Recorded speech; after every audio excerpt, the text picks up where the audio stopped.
Bir marta payg'ambarimiz shunday deganlar: Allohning shunday bir ismi bor.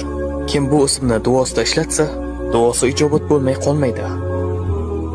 Bir kuni Anas roziyallohu anhu shunday dedilar: Men payg'ambarimiz sollallohu alayhi vasallam bilan masjidda o'tirganimizda bir kishi namozni tugatdi va yana ruku qildi. Keyin esa sajda qildi.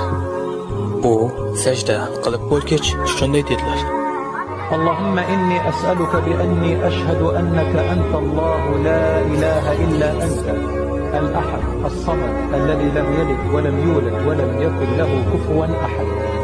Va u Allohdan so'rashni davom etdi. Payg'ambarimiz o'girildi va u kishiga shunday dedilar: Sen Allohdan uning eng buyuk ismi bilan so'rading. Agarda kimdir Allohdan shu ism bilan iltijo qilsa, Alloh unga javob beradi. Agar kimdir shu ism bilan nimadir so'rasa, Alloh beradi. Alloh buni ikki xil yo'l bilan qiladi.